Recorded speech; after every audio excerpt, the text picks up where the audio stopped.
Assalamualaikum warahmatullahi wabarakatuh. Perkenalkan, nama saya Yohana Putri dan teman-teman saya dari kelompok 4 yang beranggotakan Aulia Jazilatul Rohmah, Isa Rahayu, Rani Handayani, Suciananda Mila, dan Teguh Rizky yang akan menjelaskan tentang penyakit autoimun yang menyerang paru-paru, yaitu sistemik lupus erythematosus.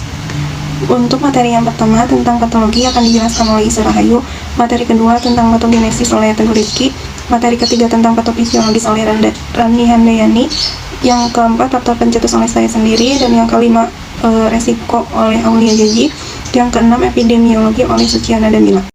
Perkenalkan, saya Isa Rahayu. Saya akan menjelaskan tentang patologi pada penyakit lupus atau SLE, Systemic Lupus Erythematosus. Penyakit SLE atau Systemic Lupus Erythematosus terjadi akibat terganggunya regulasi kekebalan yang menyebabkan peningkatan autoantibodi yang berlebihan. Gangguan imunoregulasi ditimbulkan oleh kombinasi antara faktor-faktor genetik, sebagaimana terbukti bahwa penyakit yang biasanya terjadi pada usia reproduktif. Selain faktor genetik, ada juga faktor hormonal dan faktor lingkungan. Pada faktor lingkungan, contohnya cahaya matahari, infeksi, dan paparan zat kimia. Akibat kombinasi hal-hal tersebut, sistem imun kehilangan kemampuan untuk membedakan antigen dari sel dan jaringan tubuh sendiri. Penyimpangan reaksi imunologi ini akan menghasilkan antibodi secara terus-menerus. Antibodi ini juga berperan dalam pembentukan kompleks imun, sehingga terjadilah penyakit inflamasi imun sistemik dengan kerusakan multiorgan. Akar penyebab lupus yaitu disfungsional sistem imun. Pada orang-orang sehat, sel-sel limfositnya memiliki permukaan yang tertutup, molekul glikoprom dan protein dan komplement yang akan membentuk struktur glikoprotein. Sedangkan pada penderita SLE, sel-sel ini kehilangan struktur glikoprotein tertentu, sehingga bentuk permukaan sel menjadi berbeda dibandingkan dengan sel-sel sehat, yang mengakibatkan sel-sel imun melakukan kesalahan dengan menganggap sel-sel tubuhnya sendiri sebagai musuh dan melakukan penyerangan terhadapnya. Antibodi ini menyerang sel darah, organ, dan jaringan tubuh, sehingga dapat terjadi kerusakan organ. Organ yang paling banyak terpengaruh pada penderita SLE yaitu ginjal dan kulit. Hal inilah yang menyebabkan gejala-gejala seperti peradangan kulit, peradangan sendi, serta kelelahan yang ekstrim. Dan juga dapat berakibat fatal seperti kerusakan pada ginjal. Ya, mengenai patogenesis lupus ini, hubungan antara lupus dan patogenesis masih kontroversial karena komponen komplement dan imunoglobulin termasuk kompleks penghancur membran yang dapat dijumpai kedua kulit non-lesi dan lesi pada pasien lupus erythematosus sistemik. Pada manusia normal, sistem kekebalan tubuh biasanya akan membuat antibodi yang fungsinya melindungi tubuh dari berbagai macam serangan virus, kuman, bakteri, maupun benda asing lainnya. Pada penyakit autoimun seperti lupus ini, sistem kekebalan tubuh seperti kehilangan kemampuan melihat perbedaan antara substansi asing dengan sel maupun jaringan tubuhnya sendiri. Pada lupus, produksi antibodi yang seharusnya normal menjadi berlebihan. Akibatnya, antibodi ini tak lagi berfungsi untuk menyerang virus, kuman, atau bakteri yang ada dalam tubuh, tetapi justru menyerang sistem kekebalan sel dan jaringan tubuhnya sendiri. Antibodi seperti ini disebut autoantibodi, yang bereaksi dengan antigen membentuk imun kompleks atau kompleks imun. Lupus dapat menyebabkan gangguan clearance kompleks imun besar yang larut, gangguan pemrosesan kompleks imun dalam hati, dan penurunan uptake kompleks imun pada limpa. Gangguan-gangguan ini memungkinkan terbentuknya deposit kompleks imun di luar sistem fagosit mononuklear. Kompleks imun ini akan mengendap pada berbagai macam organ dengan akibat terjadinya fiksasi komplement pada organ tersebut. Peristiwa ini menyebabkan aktivasi komplement yang menghasilkan substansi penyebab timbulnya reaksi radang. Reaksi radang inilah yang menyebabkan timbulnya keluhan atau gejala pada organ atau tempat yang bersangkutan seperti ginjal, sendi, pleura, plexus choroideus, kulit, dan sebagainya. Patogenesis melibatkan gangguan mendasar dalam pemeliharaan self-toleran bersama aktivasi sel B. Hal ini dapat terjadi sekunder terhadap beberapa faktor, yaitu efek herediter dalam pengaturan proliferasi sel B, hiperaktivitas sel T helper, dan kerusakan pada fungsi sel T suppresor. Patofisiologi pada lupus, patogenesis SLE atau erythematosus sistemik. Jadi SLE ini adalah penyakit autoimun multisistem di mana organ, jaringan, dan sel mengalami kerusakan yang dimediasi oleh autoantibodi pengikat jaringan dan kompleks imun. Kemudian gambaran klinis SLE ini dapat berubah baik dalam hal aktivitas penyakit maupun keterlibatan organ. Patofisiologi SLE ini disebabkan oleh respon imun yang abnormal berupa aktivitas sistem imun bawaan atau sel dendritik, monosit, atau makrofag oleh DNA dari kompleks imun, DNA dan RNA virus, dan RNA dari protein self antigen. Kemudian patofisiologi SLE atau patofisiologi pada lupus ini terdiri dari 3 fase, yaitu yang pertama ada fase inisiasi, fase propagasi, dan Z fase atau Clares. Lalu inisiasi lupus ini dimulai dari kejadian yang menginisiasi kematian sel secara apoptosis dalam kompleks promin.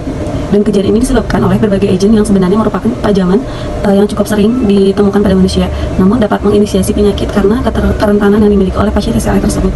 Kemudian, autoantibodi pada lupus ini dapat menyebabkan cedera jaringan dengan cara yang pertama pembentukan dan generasi kompleks imun, yang kedua berikatan dengan molekul elita sel pada organ target tersebut dan mengaktifasi apoptosis. Tidak hanya terjadi selama pembentukan dan homeostatis sel, namun juga pada berbagai penyakit, termasuk SLE ini jadi berbagai stimulus yang dapat memprovokasi pincang pada penyakit tersebut. Faktor pencetus terjadinya lupus pada penyebab lupus ini sebenarnya belum diketahui secara pasti, namun ada beberapa faktor yang diduga dapat memicu terjadinya penyakit lupus ini, yaitu yang pertama faktor genetik, di mana sekitar 7% pasien lupus ini memiliki keluarga dekat seperti orang tua atau saudara kandung yang juga terdiagnosa penyakit lupus. Untuk yang kedua itu faktor lingkungan. Pada kasus ini sinar ultraviolet merupakan faktor pencetus yang jelas, karena menurut anamnesis pasien mengeluh ruam atau kemerahan pada mukanya menjadi berat dengan paparan pada sinar matahari. Kemudian pada pasien ini juga terjadi infeksi, yaitu pneumonia. Sesuai dengan teori, infeksi yang sering terjadi adalah infeksi yang melibatkan saluran pernapasan, yaitu pneumonia. Untuk faktor lainnya yaitu disebabkan oleh stres dan penggunaan obat-obatan seperti misalnya INH, hidralazin, dan procainamide. Kemudian yang ketiga, pengaruh hormonal. Pada observasi ini mencakup kejadian yang lebih tinggi pada wanita usia produktif, peningkatan aktivitas lupus selama kehamilan, dan risiko yang sedikit lebih tinggi pada wanita pasca menopause yang menggunakan suplementasi estrogen, di mana estrogenlah yang menjadi penyebab timbulnya penyakit lupus ini. Maka dari itu, wanita menjadi lebih rentan terkena penyakit autoimun seperti lupus dibandingkan dengan pria. Resiko penyakit lupus. Penyakit lupus sangat berbahaya yang dapat menyebabkan kematian, terutama yang menyerang ginjal, paru-paru, otak, dan jantung. Penyakit lupus ini umumnya menyerang pada usia 15 sampai 44 tahun pada kondisi sehat. Manifestasi penyakit lupus pada tiap orang itu berbeda-beda, berubah dari waktu ke waktu, dan dapat berlangsung dengan cepat. Pasien dengan ODAPUS atau orang dalam penyakit lupus yang berat, misalnya lupus ginjal dan sistem saraf pusat, kemudian ODAPUS yang menderita lebih dari satu penyakit autoantibodi cenderung memiliki gejala yang lebih serius dan menetap. ODAPUS yang memiliki gejala ringan dapat terus mengalami gejala ringan atau berkembang menjadi lebih serius. Tingginya resiko kematian penyakit lupus dan diagnosa yang sering terlambat dapat menimbulkan psikologis terhadap ODAPUS. Para ODAPUS harus menghadapi penurunan kondisi fisik dan membutuhkan daya adaptasi yang luar biasa supaya dapat bertahan hidup.